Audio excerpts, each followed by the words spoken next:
Don't try to trick me into your movie being good by adding ridiculous sharks. Only sci-fi can do that.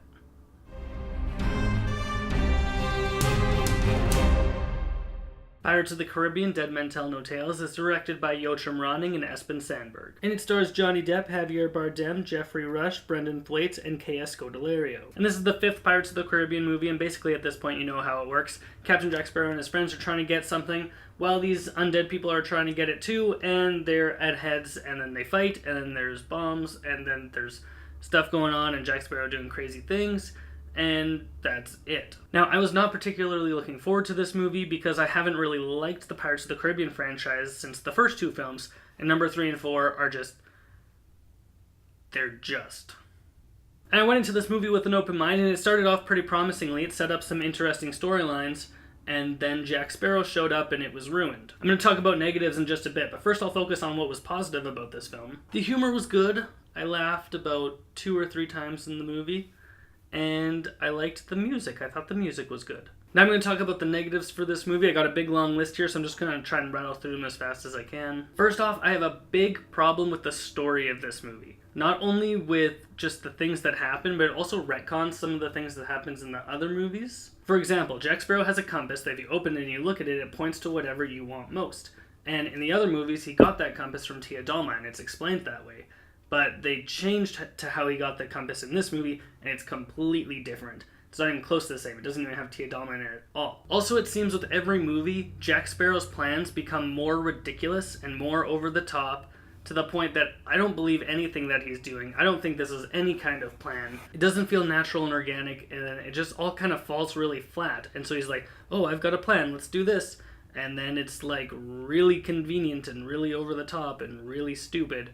And then I'm clocked out. Another problem with this story is there's so many plot holes and plot conveniences that it makes me sick. I don't want to get into exact details, but there's things that'll happen and I'll be like, oh, now there's this, so now we know what to do, or now there's this, and so now we're out of danger. And it's just over and over and over again.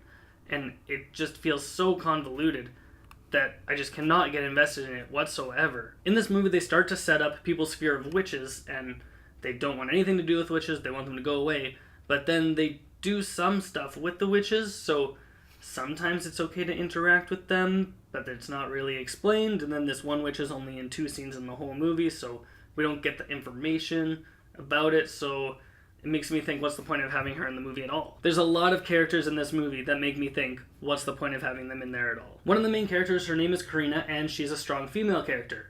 And the movie doesn't let you forget that she's a strong female character. I am all for having strong female characters in movies. I think more movies should have more of them. But do not beat me over the head with the fact that that's what she is. As an audience member, I'm smart enough to figure out that she's a strong female character. And just by her being a character and playing things out, I will get behind her and root for her throughout the movie. You don't need to keep telling me what she is. Another new character to the movie is named Henry, and he just kind of like stumbles through the movie. They set up his story at the beginning as like, hey, I have to do this one thing to do the other thing, but in order to do that thing, I have to find Jack Sparrow. And he just kind of like is walking down the street and like, oh, there's Jack Sparrow. That was easy. And then they're just like walking along. He's like, oh, like here's another thing I need. Isn't that convenient? And that's just kind of how his character goes throughout the entire movie. And he's not really doing anything. He's just kind of discovering things that are already done for him, or things that he didn't really need to do in the first place. Jeffrey Rush returns in this movie as Captain Barbossa, and I love Jeffrey Rush to death, but he's collecting a paycheck in this movie. He's clocked out, and you can tell. Of all the actors in this movie, Javier Bardem is probably my favorite one. He seems to be the only person having fun on set. He's playing his character, Captain Salazar, and just having a great time, being a bad guy, being villainous, even though his character doesn't have a ton of motivation, and his character doesn't have a ton of screen time. It's still... he's fun to watch. I like him. And then there's Jack Sparrow, a character who's become such a complete caricature of himself that he's almost unwatchable, and I can't stand that they ruined his character. They ruined his character. In The Curse of the Black Pearl, Jack Sparrow's dim-wittedness is almost entirely an act. He does it so that he's constantly undermined, and he's actually smarter than everyone else. So he plays these games and he double-crosses everyone, and that's how he ends up winning in the end, because he's a smart character. He's not an idiot who just stumbles along through the movie, through plot conveniences and ridiculous escapes, and gets drunk all the time. But that's what movies 2, 3, 4, and 5 would have you believe, is that he's this idiot who constantly gets lucky and skirts his way through life not doing anything. That's not what the first movie gave me as a character. That's not what I want him to be as a character. And why are they showing me him this as a character? It's awful. It's bad. Do not do it. It's so frustrating.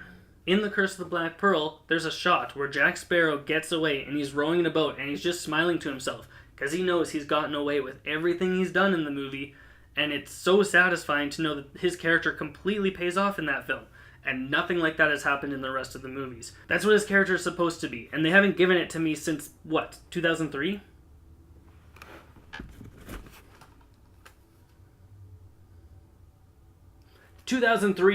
That's 14 years of loving a character, but only really getting him once. Another thing that they do in this movie is they explain how Jack Sparrow got his last name Sparrow, and I think that it's completely stupid. Why can't his last name just be Sparrow? Why does it have to have a meaning? I could rant more about Jack Sparrow, but I'm not going to. I'm just going to keep moving on. This movie also isn't paced very well. It feels a lot longer than it is. It moves along a little bit slowly, so if they would have cut out some of the extra plot lines, it would have been a much neater package of a film. It would have moved on a lot more smoothly, and I wouldn't have been tapping my foot ready to leave the theater. So Captain Salazar's ship has no front at the end. It's just like the rib cages of the ship, and it like opens up and it eats other ships like a Venus flytrap and like chews them up. And why does his ship eat other ships? Because that's cannibalism, and I am not okay with that. Also, it's stupid. There's also a lot of things with Captain Salazar's backstory and his imprisonment that go completely unexplained and leave me wondering, why does this work like this? How does this work like that? And it just makes completely no sense to me because they didn't explain it in the movie. There is a post-credit scene for this movie, and it is kind of interesting, but at the end, I'm going to say that Pirates of the Caribbean, Dead Men Tell No Tales is completely forgettable.